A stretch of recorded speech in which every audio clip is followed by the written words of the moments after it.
Minor minerals ਦੀ mining ਬੰਦ ਕਰਨ ਦੇ ਬਜਾਏ ਪੰਜਾਬ ਸਰਕਾਰ ਨੇ ਆਪ 200 ਤੋਂ ਵੀ ਉੱਪਰ ਟੈਂਡਰ ਕੱਢ ਦਿੱਤੇ ਅਲੱਗ-ਅਲੱਗ ਖੱਡਾਂ ਦੇ ਲਈ, ਜਿਹਦੇ ਵਿੱਚ ਉਹਨਾਂ ਨੇ ਐਕਸਕੇਵੇਸ਼ਨ ਦਾ ਕੰਮ ਪ੍ਰਾਈਵੇਟ ਟੈਂਡਰਰਸ ਨੂੰ ਦੇਣ ਦਾ ਡਿਸਾਈਡ ਕੀਤਾ।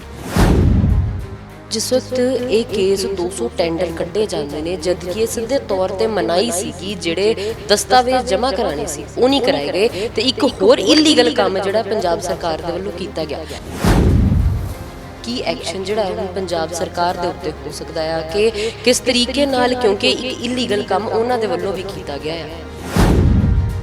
ਕੋਈ ਵੀ ਮਾਈਨਿੰਗ ਕੰਟਰੈਕਟ ਦੇ ਵਿੱਚ 3 ਮੀਟਰਸ ਜਾਂ 10 ਫੀਟ ਤੋਂ ਜ਼ਿਆਦਾ ਮਾਈਨਿੰਗ ਜਿਹੜੀ ਹੈ ਉਹਨੂੰ ਅਲਾਉ ਨਹੀਂ ਕੀਤਾ। ਜਿਹੜੀ ਇਹਨਾਂ ਨੇ ਨਵੇਂ ਟੈਂਡਰ ਕੱਢੇ ਸੀਗੇ ਉਹਨਾਂ ਦੇ ਅਧੀਨ ਕੋਈ ਕੰਮ ਕੀਤੇ ਹੋਣਾ ਸ਼ੁਰੂ ਵੀ ਹੋ ਗਿਆ ਸੀਗਾ ਕਿ ਹਜੇ ਸਿਰਫ ਉਹ ਟੈਂਡਰਸ ਲੋਕਾਂ ਨੇ ਭਰਨੇ ਸ਼ੁਰੂ ਕੀਤੇ ਸੀ। ਗਵਰਨਮੈਂਟ ਆਫ ਪੰਜਾਬ ਨੇ ਉਹ DSR ਸਬਮਿਟ ਨਹੀਂ ਕੀਤੇ, ਜਿਹਦਾ ਮਤਲਬ ਇਹ ਸੀ ਕਿ ਆਟੋਮੈਟਿਕਲੀ ਜਿਹੜੀ ਮਾਈਨਿੰਗ ਹੈ ਉਹ ਇਮੀਡੀਏਟਲੀ ਬੰਦ ਹੋ ਜਾਣੀ ਚਾਹੀਦੀ ਹੈ। ਗਲੋਬਲ ਪੰਜਾਬ ਟੀਵੀ ਦੇਖ ਰਹੇ ਹੋ, ਮੈਂ ਹਾਂ ਅਨੂਜਾ ਸ਼ਰਮਾ। ਇਲੀਗਲ ਮਾਈਨਿੰਗ ਨੂੰ ਲੈ ਕੇ ਬਹੁਤ ਸਾਰੇ ਵਿਵਾਦ ਹੋਏ, ਬਹੁਤ ਸਾਰੀਆਂ ਚੀਜ਼ਾਂ ਜਿਹੜੀਆਂ ਨੇ ਪੰਜਾਬ ਦੇ ਵਿੱਚ ਚੱਲਦੀਆਂ ਰਹੀਆਂ, ਲੇਕਿਨ ਜਿਹੜੀਆਂ ਵਿਰੋਧੀ ਧਿਰਾਂ ਨੇ ਉਹਨਾਂ ਨੇ ਵੀ ਜਿਹੜੇ ਨੇ ਸਵਾਲ ਮੌਜੂਦਾ ਸਰਕਾਰ 'ਤੇ ਚੁੱਕੇ ਕਿ ਇੱਕ ਪਾਸੇ ਕਿਹਾ ਜਾ ਰਿਹਾ ਹੈ ਕਿ ਇਲੀਗਲ ਮਾਈਨਿੰਗ ਹੋ ਨਹੀਂ ਰਹੀ, ਦਾਅਵਾ ਕੀਤਾ ਜਾ ਰਿਹਾ ਹੈ ਕਿ ਇਲੀਗਲ ਮਾਈਨਿੰਗ ਖਤਮ ਹੋ ਗਈ ਪੰਜਾਬ ਦੇ ਵਿੱਚੋਂ, ਤੇ ਦੂਜੇ ਪਾਸੇ ਹਾਈ ਕੋਰਟ ਜਿਹੜਾ ਆ ਉਹਨੇ ਹੁਣ ਕੱਲ੍ਹ ਜਿਹੜੇ ਆ ਇੱਕ ਸਟੇ ਲਗਾਈ ਹੈ ਜਿਹੜੀ ਇਲੀਗਲ ਮਾਈਨਿੰਗ ਦੇ ਉੱਤੇ, ਕਿ ਇਲੀਗਲ ਮਾਈਨਿੰਗ ਰੋਕਣੀ ਪਏਗੀ ਤੇ ਸਿੱਧੇ ਤੌਰ ਤੇ ਪੰਜਾਬ ਸਰਕਾਰ ਤੇ ਵੀ ਜਿਹੜੀ ਹੈ ਝਾੜ ਲਗਾਈ ਗਈ। ਇਸ ਵਕਤ ਸਾਡੇ ਨਾਲ ਐਡਵੋਕੇਟ ਗੁਰਮਿੰਦਰ ਗੈਰੀ ਜੀ ਮੌਜੂਦ ਨੇ, ਉਹਨਾਂ ਨਾਲ ਗੱਲਬਾਤ ਕਰਕੇ ਪੂਰੇ ਮੁੱਦੇ ਬਾਰੇ ਜਾਣਨ ਦੀ ਕੋਸ਼ਿਸ਼ ਕਰਦੇ ਹਾਂ। ਬਹੁਤ ਬਹੁਤ ਸਵਾਗਤ sir. Thank you so much. ਹਾਂਜੀ ਗੁਰਮਿੰਦਰ ਸਰ, ਜਿਸ ਵਕਤ ਅਸੀਂ ਇਹਨਾਂ ਸਾਰੀਆਂ ਚੀਜ਼ਾਂ ਦੀ ਗੱਲ ਕਰਦੇ ਹਾਂ ਤੇ ਸਿੱਧੇ ਤੌਰ ਤੇ BSF ਨੂੰ ਵਿੱਚ ਆਉਣਾ ਪਿਆ ਤੇ ਲੋਕਾਂ ਨੂੰ ਵਿੱਚ ਖੁਦ ਪੈਣਾ ਪਿਆ ਕਿ ਇਲੀਗਲ ਮਾਈਨਿੰਗ ਜਿਹੜੀ ਹੈ ਰੋਕੀ ਜਾਵੇ, ਕਿਉਂਕਿ ਬਾਰਡਰ ਏਰੀਆਜ਼ ਦੇ ਉੱਤੇ ਇਲੀਗਲ ਮਾਈਨਿੰਗ ਬਹੁਤ ਚੱਲ ਰਹੀ ਸੀ। ਕੱਲ੍ਹ ਦੇ ਦਿਨ ਹਾਈ ਕੋਰਟ ਦੇ ਵਿੱਚ ਇਹਦੀ ਸਾਰੀ ਪੇਸ਼ੀ ਹੋਈ, ਸੁਣਵਾਈ ਹੋਈ, ਕੀ ਚੀਜ਼ਾਂ ਜਿਹੜੀਆਂ ਨੇ ਉਹ ਸਾਹਮਣੇ ਰੱਖੀਆਂ ਗਈਆਂ ਜੱਜ ਸਾਹਿਬ ਦੇ।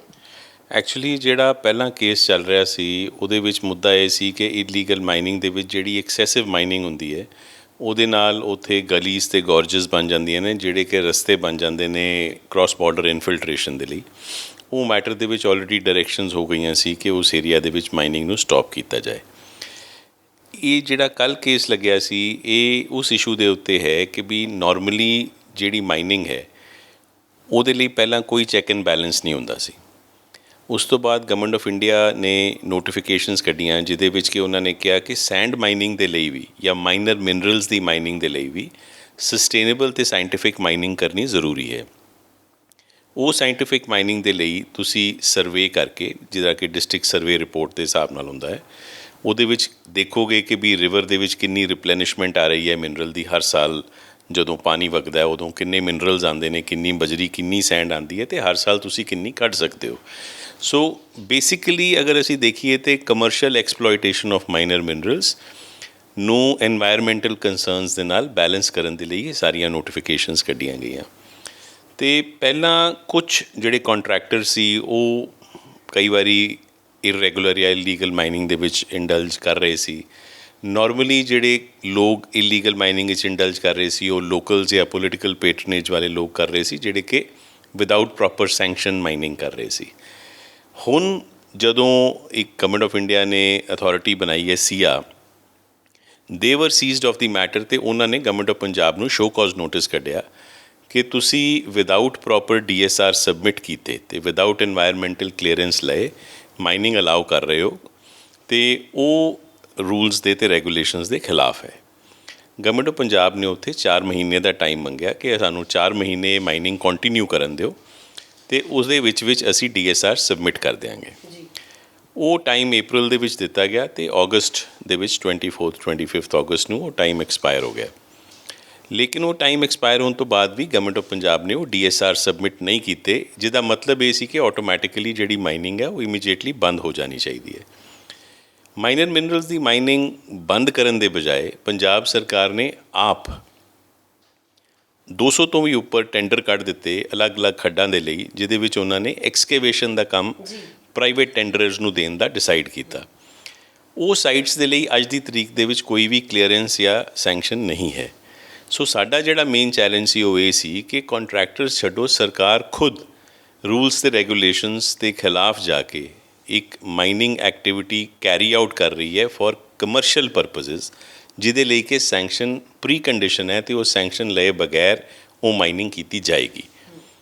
ਸੋ ਇਹ ਅਸੀਂ ਮੁੱਦਾ ਰਿਟ ਪਟੀਸ਼ਨ ਦੇ ਵਿੱਚ ਪਬਲਿਕ ਇੰਟਰਸਟ ਲਿਟੀਗੇਸ਼ਨ ਦੇ ਵਿੱਚ ਰੇਜ਼ ਕੀਤਾ ਸੀ। ਐਡਵੋਕੇਟ ਸਾਹਿਬ, ਜਿਸ ਵਕਤ ਇਹ ਕੇਸ 200 ਟੈਂਡਰ ਕੱਢੇ ਜਾਂਦੇ ਨੇ, ਜਦ ਕਿ ਇਹ ਸਿੱਧੇ ਤੌਰ 'ਤੇ ਮਨਾਹੀ ਸੀਗੀ, ਜਿਹੜੇ ਦਸਤਾਵੇਜ਼ ਜਮ੍ਹਾਂ ਕਰਾਉਣੇ ਸੀ ਉਹ ਨਹੀਂ ਕਰਾਏ ਗਏ, ਅਤੇ ਇੱਕ ਹੋਰ ਇਲੀਗਲ ਕੰਮ ਜਿਹੜਾ ਪੰਜਾਬ ਸਰਕਾਰ ਦੇ ਵੱਲੋਂ ਕੀਤਾ ਗਿਆ। ਜੇਕਰ ਮੈਂ ਇਹਨੂੰ ਲੀਗਲੀ ਦੇਖਾਂ ਜਾਂ ਜੇਕਰ ਆਪਾਂ ਦੇਖੀਏ ਕਿ ਇਸ ਦੇ ਉੱਤੇ ਕੀ ਐਕਸ਼ਨ ਜਿਹੜਾ ਹੁਣ ਪੰਜਾਬ ਸਰਕਾਰ ਦੇ ਉੱਤੇ ਹੋ ਸਕਦਾ ਆ, ਕਿ ਕਿਸ ਤਰੀਕੇ ਨਾਲ, ਕਿਉਂਕਿ ਇੱਕ ਇਲੀਗਲ ਕੰਮ ਉਹਨਾਂ ਦੇ ਵੱਲੋਂ ਵੀ ਕੀਤਾ ਗਿਆ ਆ। ਇਹ ਕੰਮ ਜਦੋਂ ਕਿ ਟੈਂਡਰ ਦੇ ਤੌਰ ਦੇ ਵਿੱਚ ਉਹਨਾਂ ਨੇ ਬਿਡਸ ਮੰਗਵਾਈਆਂ ਸੀ ਟਰਾਂਸਪੋਰਟਰਸ ਦੇ ਵਿੱਚੋਂ ਅਤੇ ਅਲੱਗ-ਅਲੱਗ ਟੈਂਡਰਸ ਦੇ ਕੋਲੋਂ, ਜਿਨ੍ਹਾਂ ਦੇ ਕੋਲ ਕਿ ਹੈਵੀ ਮਸ਼ੀਨਰੀ ਹੈ ਮਟੀਰੀਅਲ ਐਕਸਟਰੈਕਟ ਕਰਨ ਦੇ ਲਈ। ਹਾਲਾਂਕਿ ਜਿਹੜੀਆਂ ਇਨਵਾਇਰਮੈਂਟਲ ਕਲੀਅਰੈਂਸ ਇਹਨਾਂ ਇਲਾਕਿਆਂ ਦੇ ਵਿੱਚ ਪਹਿਲਾਂ ਦਿੱਤੀਆਂ ਗਈਆਂ ਦੀ, ਉਹਨਾਂ ਦੇ ਵਿੱਚ ਇਹ ਪ੍ਰੀ ਕੰਡੀਸ਼ਨ ਸੀ ਕਿ ਵੀ ਤੁਸੀਂ ਹੈਵੀ ਮਸ਼ੀਨਰੀ ਦੇ ਨਾਲ, JCBs ਦੇ ਨਾਲ ਸੈਂਡ ਨਹੀਂ ਕੱਢੋਗੇ, ਸੈਮੀ ਮਕੈਨੀਕਲ ਦੇ ਨਾਲ ਕੱਢੋਗੇ, ਫੁੱਲੀ ਹੈਵੀ ਮਸ਼ੀਨਰੀ ਦੇ ਨਾਲ ਨਹੀਂ ਕੱਢੋਗੇ, ਕਿਉਂਕਿ ਉਹਦੇ ਨਾਲ ਇਨਵਾਇਰਮੈਂਟਲ ਰਿਸਕ ਜ਼ਿਆਦਾ ਹੋ ਜਾਂਦਾ ਹੈ। ਸੋ ਉਹ ਟੈਂਡਰਸ ਜਿਹੜੇ ਇਹਨਾਂ ਨੇ ਫਲੋਟ ਕੀਤੇ, ਜਦੋਂ ਕੋਰਟ ਨੇ ਕੁਐਸਚਨ ਪੁੱਟ ਕੀਤਾ ਕਿ ਵੀ EC ਤੋਂ ਬਗੈਰ ਤੁਸੀਂ ਇਹ ਟੈਂਡਰ ਕਿਵੇਂ ਫਲੋਟ ਕੀਤੇ ਨੇ, ਅਤੇ ਇੰਸਟਰਕਸ਼ਨਸ ਲੈਣ ਤੋਂ ਬਾਅਦ ਸਰਕਾਰ ਨੇ ਇਹ ਸਟੇਟਮੈਂਟ ਦਿੱਤੀ ਕੋਰਟ ਦੇ ਸਾਹਮਣੇ ਕਿ ਅਸੀਂ ਇਹ ਆਕਸ਼ਨ ਪ੍ਰੋਸੈਸ ਨੂੰ ਸਟਾਲ ਕਰਾਂਗੇ, ਇਹਦੇ ਉੱਤੇ ਬਿਲਕੁਲ ਐਕਟ ਨਹੀਂ ਕਰਾਂਗੇ, ਨਾ ਹੀ ਆਕਸ਼ਨ ਪ੍ਰੋਸੈਸ ਨੂੰ ਅੱਗੇ ਵਧਾਵਾਂਗੇ ਜਦੋਂ ਤੱਕ ਅਸੀਂ ਇਨਵਾਇਰਮੈਂਟਲ ਕਲੀਅਰੈਂਸ ਇਹਨਾਂ ਇਲਾਕਿਆਂ ਦੀ ਨਹੀਂ ਲੈ ਲੈਂਦੇ। ਅਤੇ ਅਸੀਂ ਉਸ ਦੇ ਉੱਪਰ ਵੀ ਜਦੋਂ ਅੱਗੇ ਵਧਣ ਤੋਂ ਪਹਿਲਾਂ ਕੋਰਟ ਤੋਂ ਪਰਮਿਸ਼ਨ ਲੈ ਕੇ ਨੈਕਸਟ ਸਟੈਪ ਲਵਾਂਗੇ। ਸੋ ਇਹ ਆਰਡਰ ਕੱਲ੍ਹ ਪਾਸ ਹੋਇਆ ਹੈ ਰਿਟ ਪਟੀਸ਼ਨ ਦੇ ਵਿੱਚ। ਦੇਖਿਆ ਜਾਵੇ ਸਰ, ਜਿਹੜੀ ਇਹਨਾਂ ਨੇ ਨਵੇਂ ਟੈਂਡਰ ਕੱਢੇ ਸੀਗੇ, ਉਹਨਾਂ ਦੇ ਅਧੀਨ ਕੋਈ ਕੰਮ ਕਿਤੇ ਹੋਣਾ ਸ਼ੁਰੂ ਵੀ ਹੋ ਗਿਆ ਸੀਗਾ, ਕਿ ਹਜੇ ਸਿਰਫ ਉਹ ਟੈਂਡਰਸ ਲੋਕਾਂ ਨੇ ਭਰਨੇ ਹੀ ਸ਼ੁਰੂ ਕੀਤੇ ਸੀਗੇ? ਹਾਲੀ ਟੈਂਡਰ ਓਪਨ ਹੋਏ ਸੀ, ਉਹਦੇ ਵਿੱਚ ਹਾਲੀ ਕੋਈ ਐਗਜ਼ੀਕਿਊਸ਼ਨ ਆਫ ਵਰਕ ਨਹੀਂ ਸ਼ੁਰੂ ਹੋਇਆ ਸੀ। ਠੀਕ ਹੈ। ਹਾਂਜੀ, ਇਹ ਜਿਹੜਾ ਇਨੀਸ਼ੀਅਲ ਸਟੇਜ ਦੇ ਉੱਤੇ ਹੀ ਤਾਂ ਅਸੀਂ ਫਾਈਲ ਕੀਤਾ ਕਿ ਵੀ ਕੱਲ੍ਹ ਨੂੰ ਥਰਡ ਪਾਰਟੀ ਇੰਟਰਸਟ ਆ ਜਾਣਗੇ, ਕੱਲ੍ਹ ਨੂੰ ਜਿਹੜੇ ਕੰਟਰੈਕਟਰਸ ਨੇ ਟੈਂਡਰਿੰਗ ਦੇ ਉਹ ਆ ਕੇ ਕਹਿਣਗੇ ਵੀ ਅਸੀਂ ਆਲਰੇਡੀ ਬਿਡ ਮਨੀ ਦੇ ਚੁੱਕੇ ਹਾਂ, ਪੈਸੇ ਇਨਵੈਸਟ ਕਰ ਚੁੱਕੇ ਹਾਂ, ਅਸੀਂ JCB ਮਸ਼ੀਨਾਂ ਲੈ ਲਈਆਂ, ਆਪਣੀਆਂ ਲਈਆਂ ਜਾਂ ਕਿਰਾਏ 'ਤੇ ਲਈਆਂ। ਤਾਂ ਇਹ ਸਾਰੀ ਚੀਜ਼ ਨੂੰ ਅਵੋਇਡ ਕਰਨ ਦੇ ਲਈ ਵਿਦਇਨ ਟਾਈਮ ਅਸੀਂ ਰਿਟ ਪਟੀਸ਼ਨ ਫਾਈਲ ਕੀਤੀ, ਜਿਹਦੇ ਵਿੱਚ ਕਿ ਕੋਰਟ ਨੇ ਇੰਟਰਫੇਅਰ ਕੀਤਾ। ਇੱਕ ਚੀਜ਼ ਹੋਰ ਸਰ ਜਾਣਨ ਦੀ ਕੋਸ਼ਿਸ਼ ਕਰਾਂਗੇ ਕਿ ਜਿਸ ਤਰੀਕੇ ਨਾਲ ਕਿਹਾ ਗਿਆ ਕਿ ਸੈਂਡ ਦੇ ਵਿੱਚੋਂ ਇੱਕ ਅਮਾਊਂਟ ਜਿਹੜੀ ਆ ਉਹ ਕੱਢੀ ਜਾ ਸਕਦੀ ਆ, ਉਹਦੇ ਵਿੱਚ ਵੀ ਮਿਨਰਲਸ ਅਤੇ ਜਿੰਨੀ ਵੀ ਚੀਜ਼ਾਂ ਉਹਨੂੰ ਧਿਆਨ ਮੱਦੇ ਨਜ਼ਰ ਰੱਖਦੇ ਹੋਏ ਕੱਢੀ ਜਾ ਸਕਦੀ ਆ, ਉਹ ਕਿੰਨੀ ਕੁ ਉਹ ਅਮਾਊਂਟ ਦੇ ਵਿੱਚ ਕੱਢੀ ਜਾ ਸਕਦੀ ਜੇਕਰ ਆਪਾਂ ਉਹਨੂੰ ਲੀਗਲ ਤੌਰ 'ਤੇ ਲੈ ਕੇ ਜਾਣਾ ਹੈ? ਉਸ ਤੋਂ ਅੱਗੇ ਵਾਲੀ ਜਿਹੜੀ ਹੈ ਇਲੀਗਲ ਕਿੱਥੋਂ ਦੀ ਸ਼ੁਰੂਆਤ ਹੋ ਜਾਂਦੀ ਉਹ ਵੀ ਦੱਸ ਦਿਓ। ਦੇਖੋ, ਇਲੀਗਲ ਮਾਈਨਿੰਗ ਦੋ ਤਰ੍ਹਾਂ ਦੀ ਹੁੰਦੀ ਹੈ, ਜਿਵੇਂ ਮੈਂ ਸ਼ੁਰੂ 'ਚ ਵੀ ਕਿਹਾ। ਇਲੀਗਲ ਮਾਈਨਿੰਗ ਇੱਕ ਤਾਂ ਇਹ ਹੈ ਕਿ ਜਿਹਦੇ ਕੋਲ ਕੋਈ ਸੈਂਕਸ਼ਨ ਹੀ ਨਹੀਂ ਹੈ, ਉਹ ਬੰਦਾ ਤਾਂ ਹਨੇਰੇ ਸਵੇਰੇ ਜਿਹੜੀ ਸੈਂਡ ਜਾਂ ਬਜਰੀ ਨੂੰ ਕੱਢ ਕੇ ਚੋਰੀ ਕਰ ਰਿਹਾ ਹੈ। ਉਹ ਇਲੀਗਲ ਮਾਈਨਿੰਗ ਦੀ ਇਸ਼ੂ ਬਿਲਕੁਲ ਅਲੱਗ ਹੈ, ਜਿਹੜੀ ਕਿ ਸਟੇਟ ਆਪਣੇ ਲੈਵਲ 'ਤੇ ਕੰਟਰੋਲ ਕਰਦੀ ਹੈ as a law and order problem ਜਾਂ ਐਜ਼ ਅ ਥੈਫਟ। ਲੇਕਿਨ ਜਿਹੜੀ ਅਸੀਂ ਗੱਲ ਕਰ ਰਹੇ ਹਾਂ ਉਹ ਇਹ ਹੈ ਕਿ ਵੀ ਸੈਂਡ ਅਤੇ ਬਜਰੀ ਦੀ ਮਾਈਨਿੰਗ ਦੇ ਲਈ ਜਾਂ ਸਟੋਨ ਜਾਂ ਗ੍ਰੇਵਲ ਦੀ ਮਾਈਨਿੰਗ ਦੇ ਲਈ ਇੱਕ ਏਰੀਆ ਨੂੰ ਜਦੋਂ ਸਰਵੇ ਕੀਤਾ ਜਾਂਦਾ ਹੈ, ਉਹਦੇ ਵਿੱਚ ਫਿਰ ਇੱਕ ਸਾਇੰਟੀਫਿਕ ਤਰੀਕੇ ਨਾਲ ਐਕਸਪਰਟ ਮੈਂਬਰ ਦੇ ਕੋਲੋਂ ਮਾਈਨਿੰਗ ਪਲਾਨ ਤਿਆਰ ਕੀਤਾ ਜਾਂਦਾ ਹੈ।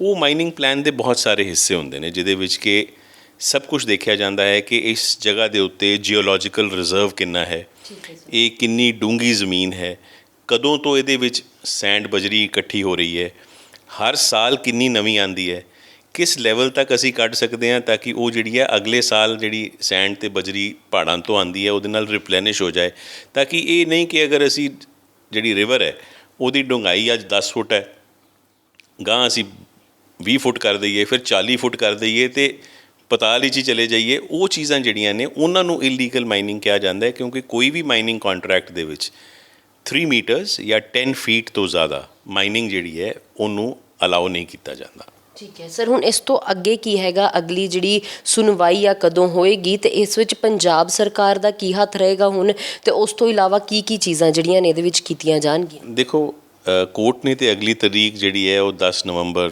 2022 ਮੁਕਰਰ ਕੀਤੀ ਹੈ, ਅਤੇ ਨੋਟਿਸ ਰਿਗਾਰਡਿੰਗ ਸਟੇ ਵੀ ਕੀਤਾ ਹੈ। ਇਹਦੇ ਵਿੱਚ ਹੁਣ ਆਸ ਇਹ ਹੈ ਕਿ ਵੀ ਮਾਈਨਿੰਗ ਜਿਹੜੀ ਹੈ ਉਹ ਜ਼ਰੂਰੀ ਐਕਟੀਵਿਟੀ ਹੈ, ਮਾਈਨਿੰਗ ਨੂੰ ਰੋਕਿਆ ਨਹੀਂ ਜਾ ਸਕਦਾ, ਕਿਉਂਕਿ ਜਿਹੜੇ ਨੈਚੁਰਲ ਪਦਾਰਥ ਨੇ ਇਹ ਅੱਗੇ ਡਿਵੈਲਪਮੈਂਟਲ ਐਕਟੀਵਿਟੀ ਦੇ ਵਿੱਚ ਯੂਜ਼ ਹੁੰਦੇ ਨੇ, whether it is construction of roads, buildings ਔਰ ਵਾਟ ਐਵਰ, ਹੈ ਨਾ। ਤਾਂ ਇਸ ਚੀਜ਼ ਨੂੰ ਇਹ ਹੁਣ ਸਰਕਾਰ ਦਾ ਇੱਕ ਰਿਸਪੋਂਸਿਬਿਲਿਟੀ ਬਣ ਜਾਂਦੀ ਹੈ ਕਿ ਇਹਨੂੰ ਲੀਗਲ ਤੌਰ 'ਤੇ ਕੀਤਾ ਜਾਏ, ਇਹਨੂੰ ਪ੍ਰੋਪਰ ਤਰੀਕੇ ਨਾਲ ਕੀਤਾ ਜਾਏ, ਤਾਂ ਕਿ ਨਾ ਤਾਂ ਸੈਂਡ ਅਤੇ ਬਜਰੀ ਦੀ ਜਿਹੜੀ ਨਾਰਮਲ ਓਪਨ ਮਾਰਕੀਟ ਦੇ ਵਿੱਚ ਘਾਟ ਹੋਏ, ਨਾ ਹੀ ਉਹਨਾਂ ਦੀਆਂ ਕੀਮਤਾਂ ਇੰਨੀਆਂ ਵੱਧ ਜਾਣ ਕਿ ਵੀ ਕਾਮਨ ਮੈਨ ਜਿਹੜਾ ਹੈ ਉਹ ਆਪਣੇ ਡਿਵੈਲਪਮੈਂਟਲ ਪ੍ਰੋਜੈਕਟਸ ਦੇ ਲਈ ਇਹਨੂੰ ਇਸਤੇਮਾਲ ਹੀ ਨਾ ਕਰ ਸਕੇ।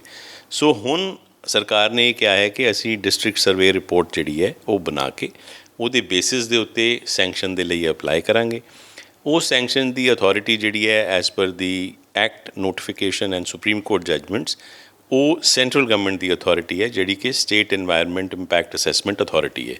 ਉਹ ਉਹਨਾਂ ਸਾਰੇ ਪ੍ਰਪੋਜ਼ਲਸ ਨੂੰ ਐਗਜ਼ਾਮਿਨ ਕਰਕੇ ਇੱਕ ਪਰਟੀਕੂਲਰ ਕੁਆਂਟੀਟੀ ਦੇ ਲਈ ਇੱਕ ਪਰਟੀਕੂਲਰ ਜਗ੍ਹਾ ਦੀ ਸੈਂਕਸ਼ਨ ਦਿੰਦੀ ਹੈ ਅਤੇ ਅਗਰ ਉਹਦੇ ਵਿੱਚ ਮਾਈਨਿੰਗ ਕੀਤੀ ਜਾਏ ਤਾਂ ਉਹਦੇ ਵਿੱਚ ਕੋਈ ਇਲੀਗੈਲਿਟੀ ਨਹੀਂ ਹੈ। ਠੀਕ ਹੈ ਸਰ, ਇਹ ਅਸੀਂ ਗੱਲਬਾਤ ਕੀਤੀ ਗੁਰਮਿੰਦਰ ਗੈਰੀ ਜੀ ਦੇ ਨਾਲ, ਜਿਨ੍ਹਾਂ ਨੇ ਦੱਸਿਆ ਕਿ ਜਿਹੜੀ ਅਗਲੀ ਡੇਟ ਹੈ ਇਹਦੇ ਉੱਤੇ ਸੁਣਵਾਈ ਜਿਹੜੀ ਹੈ ਉਹ 10 ਨਵੰਬਰ ਦੀ ਹੈ ਅਤੇ ਕਿਸ ਤਰੀਕੇ ਨਾਲ ਇਹਦੇ ਉੱਤੇ ਕੰਮ ਕੀਤਾ ਜਾਣਾ ਚਾਹੀਦਾ ਹੈ, ਕਿਹੜੇ ਪੱਧਰ ਤੋਂ ਇਲੀਗਲ ਮਾਈਨਿੰਗ ਸ਼ੁਰੂ ਹੋ ਜਾਂਦੀ ਹੈ ਉਹ ਵੀ ਦੱਸਿਆ, ਅਤੇ ਲੀਗਲ ਮਾਈਨਿੰਗ ਦਾ ਕੀ ਦਾਇਰਾ ਆ ਉਹ ਵੀ ਸਾਰਾ ਜਿਹੜਾ ਆ ਉਹ ਦਰਸ਼ਕਾਂ ਤੱਕ ਲੈ ਕੇ ਆਏ ਨੇ। ਲੇਕਿਨ ਇਲੀਗਲ ਮਾਈਨਿੰਗ ਹਜੇ ਵੀ ਪੰਜਾਬ ਦੇ ਵਿੱਚ ਇੱਕ ਬਹੁਤ ਵੱਡਾ ਮੁੱਦਾ ਬਣਿਆ ਹੋਇਆ ਹੈ ਕਿ ਕਿਸ ਤਰੀਕੇ ਦੇ ਨਾਲ ਵੱਡੀਆਂ ਮਸ਼ੀਨਾਂ ਦੇ ਨਾਲ ਜਿਹੜਾ ਆ ਉਹ ਇਲੀਗਲ ਮਾਈਨਿੰਗ ਵੱਖਰੇ ਢੰਗ ਦੇ ਨਾਲ ਵੱਖਰੀ ਥਾਵਾਂ ਦੇ ਵਿੱਚ ਕੀਤੀਆਂ ਜਾ ਰਹੀਆਂ ਨੇ। ਲੇਕਿਨ ਇੱਥੇ ਇੱਕ ਸਵਾਲ ਪੰਜਾਬ ਸਰਕਾਰ ਤੋਂ ਵੀ ਬਣਦਾ ਆ, ਕਿਉਂਕਿ ਬਾਰ-ਬਾਰ ਇਹ ਚੀਜ਼ ਕਹੀ ਜਾ ਰਹੀ ਹੈ ਕਿ ਇਲੀਗਲ ਮਾਈਨਿੰਗ ਜਿਹੜੀ ਹੈ ਉਹ ਪੰਜਾਬ ਦੇ ਵਿੱਚੋਂ ਖਤਮ ਹੋ ਗਈ। ਲੇਕਿਨ ਜਿਸ ਵਕਤ ਬੁੱਧੀਜੀਵੀ ਗੱਲ ਕਰਦੇ ਨੇ ਤੇ ਜਿਸ ਵਕਤ ਅਜਿਹੇ ਕੇਸ ਸਾਹਮਣੇ ਆਉਂਦੇ ਨੇ ਤਦ ਪਤਾ ਚੱਲਦਾ ਹੈ ਕਿ ਇਲੀਗਲ ਮਾਈਨਿੰਗ ਕਿੱਥੇ ਐਗਜ਼ਿਸਟ ਕਰਦੀ ਹੈ। ਇਹਦੇ ਉੱਤੇ ਜਿਹੜੀ ਹੈ ਪ੍ਰੋਪਰ ਜਾਂਚ ਵੀ ਹੋਣੀ ਚਾਹੀਦੀ ਹੈ ਅਤੇ ਜਿੰਨੀ ਬਣਦੀ ਹੈ ਉਹ ਪੁਲਿਸ ਦੇ ਵੱਲੋਂ ਜਾਂਚ ਹੋਣੀ ਚਾਹੀਦੀ ਹੈ ਅਤੇ ਹੋਰ ਹਰ ਪੱਖ ਤੋਂ ਜਿਹੜੀ ਹੈ ਉਹ ਨਿਗਰਾਨੀ ਹੋਣੀ ਬਹੁਤ ਜ਼ਰੂਰੀ ਹੈਗੀ ਹੈ। ਵੀਡੀਓ ਜਰਨਲਿਸਟ ਜਸਪ੍ਰੀਤ ਮਾਂਗੜ ਦੇ ਨਾਲ ਅਨੂਜਾ ਸ਼ਰਮਾ, ਗਲੋਬਲ ਪੰਜਾਬ ਟੀਵੀ, ਚੰਡੀਗੜ੍ਹ।